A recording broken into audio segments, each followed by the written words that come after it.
Hey, Albert here with another quick video.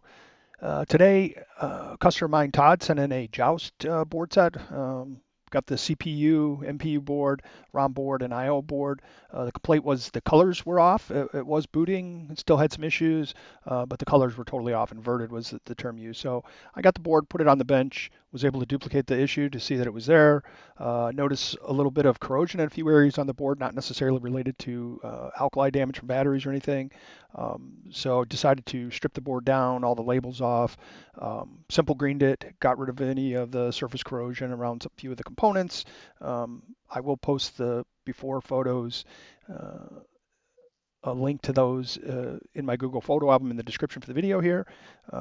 But anyway, if you look at those, you'll see some corrosion. We simple greened it, uh, scrubbed it down, dried it, and then reassembled with new components. And I'll go over those, what we found here. I also went through the ROM and I/O board those were sent in, just because I had them and they definitely needed some maintenance on them. So we'll go through and show you that, and then we'll do a little gameplay and wrap the video up. So let me switch over to the bench cam here. I'm going to, okay. So here's the MPU, and this is a Rev D MPU. You can see it over here. It says Rev D, which is pretty unusual for a Joust. And I believe based on the serial numbers all match here. So this was a very late production Joust, I think. Even the ROM labels are fairly unique with these stripes on them. I've seen these a few times, but very infrequently. And even these color labels on the ones that don't have the stripe on them are unique. In any case, so MPU here, powered it up on the bench. Video decoder 6 was bad. And again, these are bipolar proms. They're very fast, 70 nanoseconds or faster typically. And I do have a pretty good stock of them. They're kind of unobtainium, but I've been accumulating over the years blank ones. So I make reproduction labels and program these. In this case, I was able to take the customer's original label and remove it and then re-adhere it to a new bipolar prom that I programmed. So we got that solved. The main issue, though, on the board with the colors was back here is one of these 74 166s, and these are shift registers. So there's four of them that are used uh, for an upright game, will say, or player one on a cocktail. And then there's another bank of four that are used if you're in a cocktail mode to do the screen flip. So each one of these takes data from the RAM.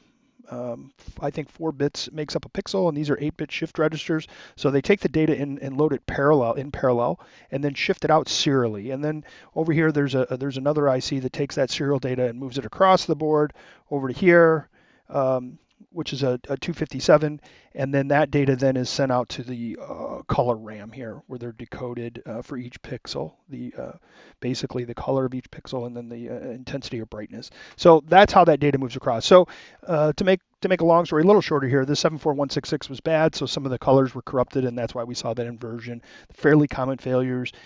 Certain boards, what I've done, if I know it's an upright game, I can just rob them from here, swap them over, because that second bank for the screen flip never gets used. But I've got enough parts, so I just replaced the one bad one and returning the old one to the customer. We also this board did have a CR2032. It had an ugly jumper out here.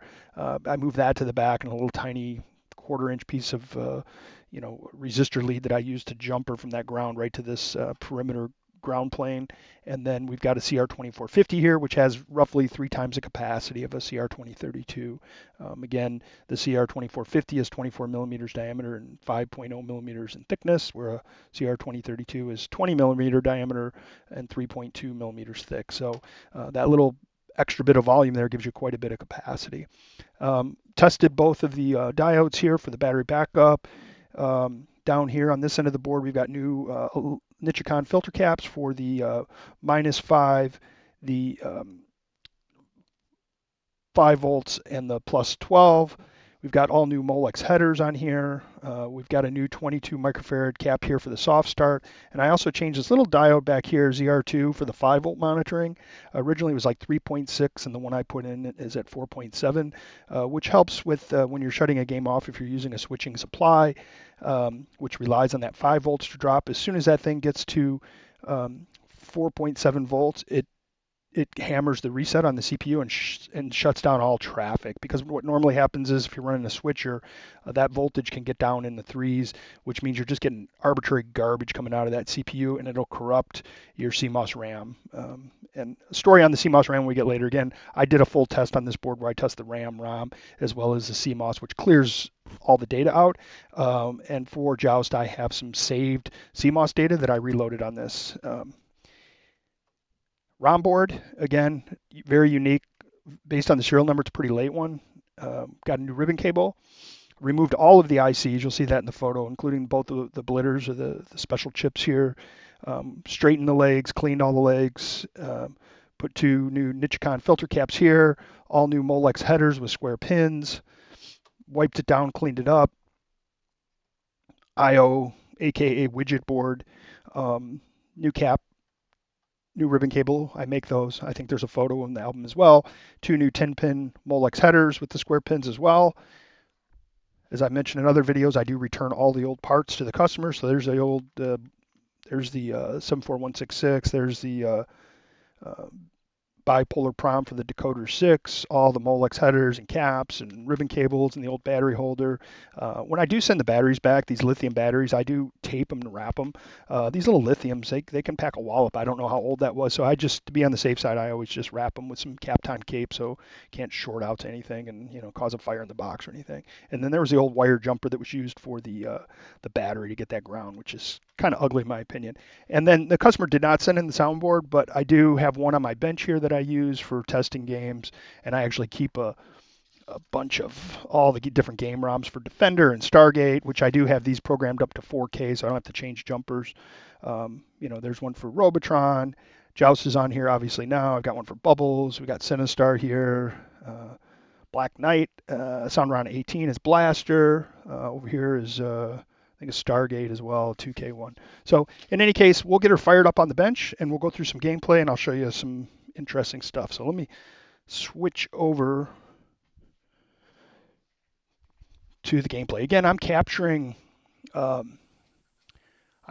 data from the board, both video and audio digitally.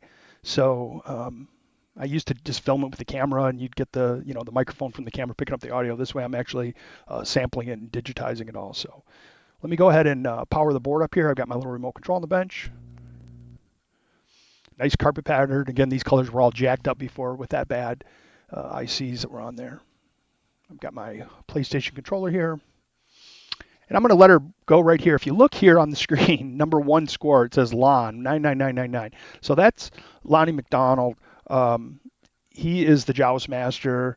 And this board, this save, I guess, this CMOS capture of the RAM came from a board I worked on. The customer had Lon come out and, he went on a tour and played hundreds of games and, turned him over and got that high score on him. And this guy really was like that, wanted to preserve it. So with some of the testers I have on my bench, I have the ability to back up the CMOS. I read it out through where the CPU plugs in, and I saved it as a file, binary file. So if I'm working on a Joust, and I actually reached out to Lon, I said, hey, would you mind boards I work on, if customers are interested, I'm going to reload that with your high score. And he was thrilled to do it, was very receptive to that. So on boards of Joust, when the high score table is wiped out like this case, was gone, I'll load that in. If a customer wants to reset it, they can, but they can leave it if they want to. It's kind of cool to have that on there. So you can see the game is booted up here, no problem. I'm going to go ahead and it's actually set for free play, but I can coin it up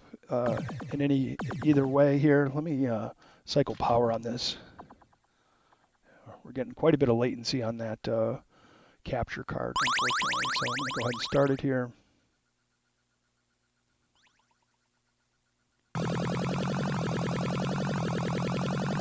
The sound is way off.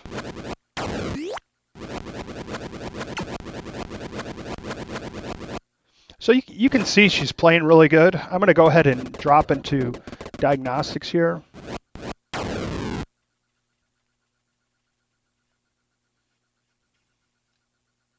No RAM errors. No CMOS errors. Sounds testing. Again, we didn't have the board. Switch test. I did load up and put a splat board ROM board on this, and I tested all 18 inputs. Joust for the upright, only uses a handful, but I test them all just to make sure the I/O board is solid, which I did. So everything's good there. Color RAM test again. This is where you're looking at different intensities from the color RAM. So there's 3 for red. I think 3 for green and 2 for blue. I believe there's a light and a dark. Yeah, so you get 3 intensities for red, 3 intensities for green, and 2 intensities for blue. So you can look here at that, and then you go into grid lines to set your convergence or whatever for your monitor. Most people are using the little handheld TPGs, test pattern generators. Then you get a solid red, green, blue, and then color bars after this. And then we go into the bookkeeping data, and then here is your game adjustments and settings. And again, this is currently set to free play. Um, and then back to a track mode. So this board's all set.